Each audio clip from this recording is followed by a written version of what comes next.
Bom, estamos de volta com o Pauta Especial. Continuamos então o nosso bate-papo com a Valdice Gomes, que é jornalista e membro da executiva da FENAGE. Bom, continuando a falar de agressão, na verdade, em muitos casos a gente falou das empresas, da postura do profissional, mas em muitos casos o próprio Estado ele agride o jornalista. E aí, por exemplo, a gente tem um exemplo até recente, as manifestações de 2013, 2014 houve também, mas foram mais concentradas no ano de 2013, se eu não me engano. Tinha muito caso ali de agressão, não só dos manifestantes, mas também da própria polícia. Como agir nessa situação? Pois é, nós tivemos, aquele ano, né, de 2013, foi bem atípico e com relação à violência estourou realmente, porque muitas manifestações aconteceram e durante as manifestações, né, o risco aumenta de haver esse tipo de violência.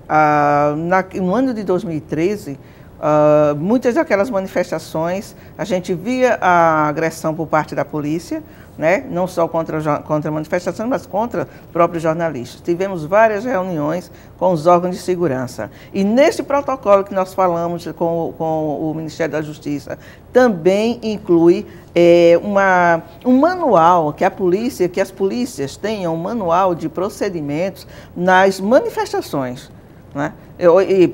Veja quem está trabalhando, inclusive, para garantir a segurança. Quer dizer, se a polícia está havendo uma manifestação, é necessária uma atuação policial, a polícia tem que ver também que ali tem profissionais fazendo a cobertura. Os profissionais não estão ali se manifestando, né? Os profissionais estão trabalhando. Então, ao contrário, a polícia tem que dar segurança para que eles trabalhem. E isso aí também faz parte dessas denúncias que nós fizemos ao Ministério da Justiça, mas também na época, aqui mesmo em Alagoas, nós tivemos reuniões com o secretário de Segurança, com o Ministério Público, levando essa preocupação, né? Então, é preciso também, né, que o Estado se conscientize da importância dos profissionais da imprensa, né, e respeitem o trabalho dos profissionais. Naquela época das manifestações, além de um sentimento anti-imprensa que você tinha nos manifestantes, quem é profissional de imprensa e participou de cobertura, com certeza deve concordar com o que eu estou falando agora. Existia esse sentimento anti-imprensa entre os manifestantes e a gente ainda tinha isso na polícia. Nem sempre era... O pessoal achava muito bonitinho meter a mão assim na frente da câmera, bem complicado. Agora, independente das manifestações, foi uma coisa que aconteceu nessa época, mas ainda existe também conflito, ainda existe também agressão de policial contra jornalista em situações, de modo geral, de conflito social. Isso também tem que ser visto. Manifestação ela é uma coisa mais pontual, mas conflito social você encontra, o jornalista pode encontrar amanhã. Exato, claro.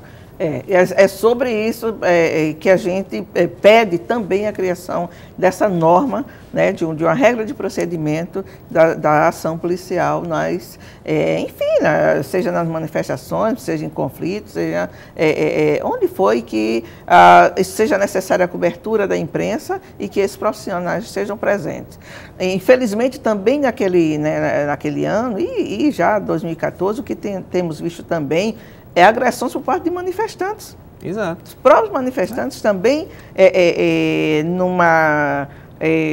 sem entender, né, na verdade, equivocada, até numa reação equivocada com relação à imprensa, né, partir também para a agressão aos jornalistas, e que a gente também tem procurado conversar e mostrar para as entidades, né, que promovem essas manifestações, a responsabilidade de garantir que a imprensa faça o seu trabalho. Responsabilidade civil também. Agora, Valdice, também a gente tem vamos contrabalancear, e a gente também tem aquele pessoal, os colegas que trabalham com jornalismo policial e que muitas vezes eles próprios incitam a violência, até no modo de tratar o cidadão que está ali detido, no linguajar usado, que às vezes é desrespeitoso.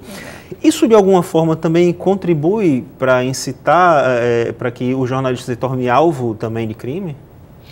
Olha, isso contribui, mas isso é terrível para a nossa profissão, né? De fato. Nós somos uma profissão que temos uma responsabilidade, né? A informação ela é um bem social, ele é um bem social e nós também temos responsabilidade de respeitar, inclusive, direitos humanos, né? Então, esse tipo de comportamento de profissionais, nós não concordamos. E o sindicato vive fazendo palestras, conversando com a imprensa, com os profissionais, em congressos, em capacitação, e sempre mostrando que essa não é a forma correta, né? Nós abominamos esse tipo de atitude, nós temos a obrigação, inclusive, de dar exemplo. Exato. Porque o nosso trabalho, esse é o ponto, na verdade. Exatamente, de dar exemplo, porque o nosso trabalho é um trabalho visto por milhares de pessoas de todos os níveis, inclusive de formação, né? Então a gente tem essa responsabilidade, e é isso a gente sempre fala e não concorda de jeito nenhum. Mas às vezes uma busca aí pela audiência remete a essa maneira de tratar o cidadão que está ali, né? No caso, estou me especificando bem nesse tipo de jornalismo, e acaba colocando o profissional em risco. Agora, tem um outro ponto que a gente pode abordar aqui também, é o seguinte: a carta que eu falei da SRF, né, da Repórteres Sem Fronteira, no início da nossa conversa, ela diz que 38 jornalistas foram assassinados no Brasil entre o ano 2000 até 2014. E a ligação está aí, de repente. Quase todos eles investigavam assuntos relacionados a crime organizado, a violação de direitos humanos, a corrupção. Então já não bastasse o tratamento. Quem trabalha com esse tipo de jornalismo também acaba correndo mais risco, né? Infelizmente, né, nós vivemos numa sociedade que tem um nível de intolerância, né, e de desrespeito ao trabalho da imprensa que é alto esse nível. E quando a gente começa a investigar, né, quando a imprensa começa a investigar crimes seja de corrupção, né, mesmo de corrupção, seja político, seja policial, sempre as pessoas acham que calar a voz da imprensa é a forma correta, né? Então vem ameaças, vem intimidações, né, agressões físicas e até assassinato, que é um grau, né, mais alto de uma agressão. Então, mas o que a gente não pode fugir da nossa profissão.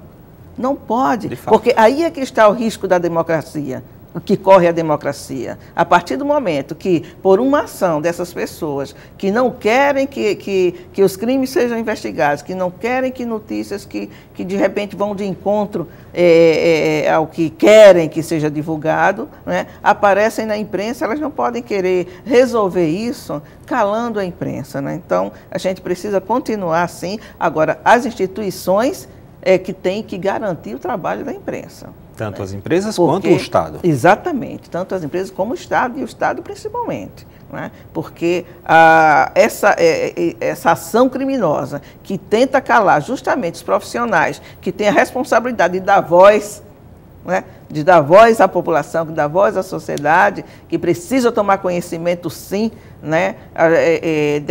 Desses crimes, né? Seja de corrupção, seja de violência mesmo, de desrespeito aos direitos humanos, elas precisam respeitar, né, e procurar outras formas. Se a pessoa se sentiu, né, agredido, injustiçado com uma informação que sai na imprensa, ela tem meios de procurar corrigir. Tem, inclusive, direito à retratação, tem né? Direito à retratação, quando é uma coisa que não exatamente, é justa. Né? Então, procura os seus direitos e não tentar calar, né, o profissional. Uma das lutas em relação a essa questão da violência contra o jornalista é justamente a federalização da investigação dos crimes contra jornalistas. Isso é uma luta que peta isso, Valdeci. Exatamente. Esse projeto de lei, na verdade, o projeto era do ex-deputado, né, Protógenes, né? Ele não se reelegeu, mas o projeto continua tramitando e agora é o deputado Vicentinho quem está com o projeto, né? Ele já procurou, inclusive, a federação e a gente está dando todo o apoio, né? Porque uma das causas, né, dessas agressões é justamente a impunidade. O grau de impunidade no Brasil já é altíssimo, e referente a agressões a jornalistas, a assassinatos de jornalistas, é realmente muito grande. Então, o que pode haver? O que a gente quer é que os crimes contra jornalistas, eles sejam apurados pela Polícia Federal, no âmbito federal. Porque quando, principalmente em estados pequenos, né, a gente sabe que há interferências, né, há interferência mesmo, né, nas investigações, em determinados pontos do interior, o poder econômico, o poder político, entendeu? Então, se é violação aos direitos humanos, se é ao direito humano à comunicação, se é violação que está na Constituição, esse direito humano à comunicação, né? Se é uma violação à liberdade de imprensa, à liberdade de expressão, que também está na Constituição, nada melhor e mais justo que esses crimes eles ganhem esse âmbito federal. Entendeu? Eles precisam ganhar também visibilidade, né? Assim, de modo geral, o público ele conhece alguns crimes aqui, a gente pode pontuar, o próprio cinegrafista da Band, que você falou. Tem aquele caso que já é bem conhecido, que é o caso do Tim Lopes, aquele jornalista carioca, que foi morto enquanto estava trabalhando. Mas são dois casos num universo maior aí, que precisa ser levado à visibilidade pública e, como você falou, fazer com que não haja mais impunidade em relação a isso. A impunidade acaba realmente estimulando essa violência. É um problema seríssimo. Estimulando. Então, é muita luta. Muita luta. Então, ok, Valdice, olha, eu acho que a gente tem conversa aqui para fazer uns 3 programas, infelizmente. Interessante também, né, é colocar que não só os homens, viu, da profissão estão sofrendo essa violência, né, porque as mulheres também. Você vê, no ano, entre maio de 2013 e maio de 2014, 160 agressões, no geral, a jornalistas, mas dessas, 38 foram mulheres. Inclusive aqui em Alagoas, em 2014. A gente tem que lembrar que nem sempre a agressão é física, né? Pois é, né? Tivemos agressões, e aí são várias essas agressões. Tivemos um deputado Bolsonaro que agrediu verbalmente uma profissional. Tivemos aqui em Alagoas também uma colega jornalista, né, que foi agredida também no momento que estava fazendo seu trabalho de reportagem.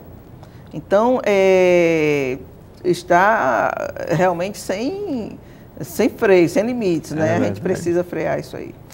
Ok, então, Valdice, vou lhe agradecer. Realmente isso é uma luta que tem que ser constante na busca de se evitar, de se coibir esse tipo de violência, não só contra os jornalistas, mas os profissionais de um modo geral. Mas no caso da gente está falando aqui de jornalismo, então lhe agradeço, lhe parabenizo aí pela luta e vamos continuar seguindo, né? Trabalhando de formiguinha que aos poucos vai surtindo efeito, assim se espera. Com certeza. Obrigado pela sua presença aqui no nosso programa. Eu que agradeço. Bom, o Pauta Especial fica por aqui. Amanhã tem mais às 11h30 da manhã, com reprise às 7 da noite. Até lá.